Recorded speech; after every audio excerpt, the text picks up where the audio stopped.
Hi there folks, today we're going to look at how to remove eye bags from a portrait, and it's a quick and easy fix here. We're going to use the patch tool to do the majority of the work, and then we'll just use the paintbrush at a low opacity to finish off.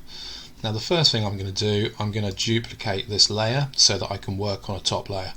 Now the reason for doing that is I can fade things using opacity later to bring back some skin tone if I feel it's looking too photoshopped, and it gives me a lot more flexibility, and it also means I'm working non-destructively on the main image. So to do that, I left click and drag down here to the new layer, and bingo, I've now got two layers. So it was this tool just down here, create new layer, I just left clicked, dragged and dropped. Okay, so first thing you want to do is zoom in so you can see the area you want to work on. Now I can get rid of most of this sort of slightly drier area very easy just by drawing around with the patch tool, taking care to avoid eyelashes wherever I can, and making sure I get the area of slightly dry skin. I can then left click and pull down until I can see a clear area of skin and drop. And with literally, one click, it's done the real heavy lifting for me. It's really worked well. I can then just click over the areas that I'm not happy with and very quickly get rid of any bits that have been left over from the first go. So again, I'm just grabbing those bits, a slightly darker area, and removing them again here, and just have a go. Right, so that is pretty good just for a couple of clicks. There we go. I can then do the same on this side, and again I'm just looking for where the drier skin ends and I'm just drawing around it. This eye will be easier in many ways, so just go down here, grab that. Again, you don't have to worry about being too accurate, just a quick drag and drop and you've done it. I mean, if you have a look at the difference, look, huge difference already. Just going to blend in that slight line a little bit. And again, you can just click around until you get the effect you've wanted. Now if I zoom out, you'll see what we've done already. And just zoom in. So with a couple of clicks you've got to this point. So start, finish. I mean, already a huge improvement, literally just with a few clicks. I'll show you one more little trick you can use. We still got a little bit sort of darkness under the eyes, so what we can also do is use the paintbrush. Now the important thing to make sure is you've got a very soft brush, so you don't want it, a hard brush, you want a soft brush, and you want to select something a size appropriate to work with. Now to get the colour, you just click in the palette here, and this window comes up, and I'm going to use the eyedropper tool.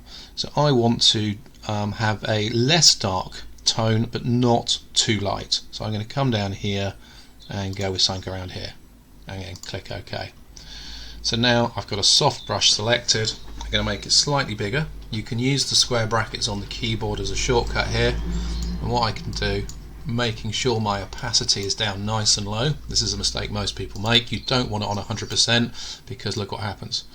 It's fairly obvious.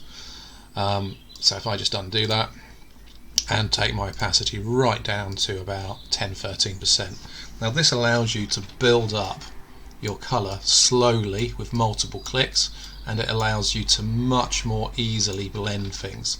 And also if you make a slight mistake and go over something, it is much less noticeable.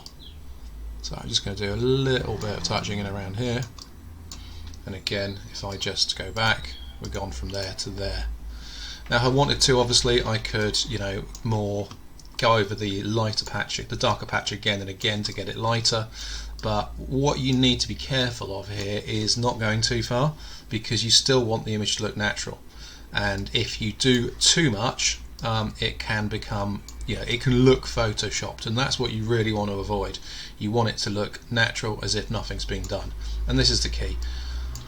Now again, if you wanted to bring back some more tone from the original image, we can go to opacity and we can drag it down a little bit, slider, and look, I'm bringing in some of the original eye bags, but not obviously, that's the original. I can make it as subtle as I want to keep some of the original tone from beneath, or I can move further forward to complete coverage.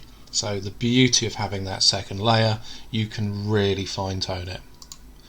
So there you have it. We have gone from here to here in a couple of steps. And again, looking at the image, I would probably still lighten this a little bit more to get it perfect, but you now have the techniques for doing that. Now the last thing I want to show you today was how to brighten the eyes. This is a nice little trick, and we take the lasso tool, and what we do is I'm using freehand here, I'm just drawing with my mouse around. If you don't get it exact, don't worry, because we're going to feather the edge.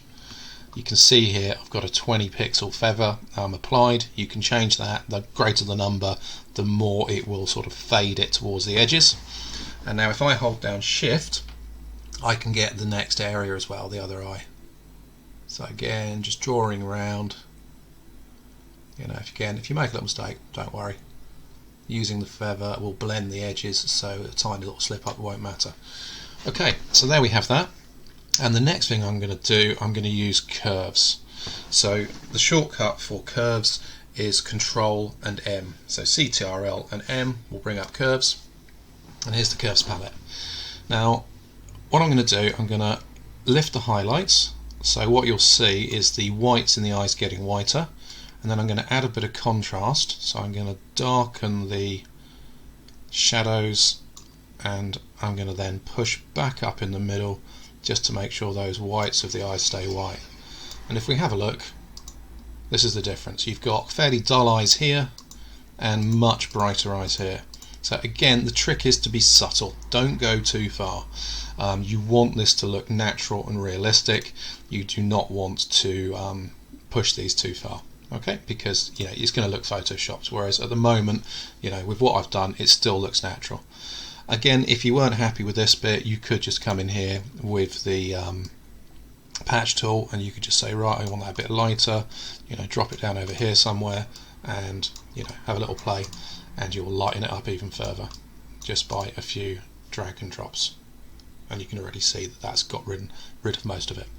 Now the one thing I haven't touched on today is you can also use this for spot removal. So say you've had a bit of bad acne breakout, again there's a tiny spot here, I can just go over that, drag and drop, and oh, boom, it's gone. And again, little dimple there, maybe I want to get rid of that, drag and drop, and it's gone. So this is a really powerful tool for making a good portrait great. So there you have it, all done. Final thing we need to do is flatten the image so that we can export it. So let's have one final look, before, after. We've really brightened up the image. So all we have to do is now flatten the layers to export our image. So we can go File and Flatten Image. Now we have one layer, we can save this as a JPEG, TIFF, whatever we want, and we've got our portrait sorted. Well, thank you for watching today, and look forward to seeing you again for another tutorial. Bye for now.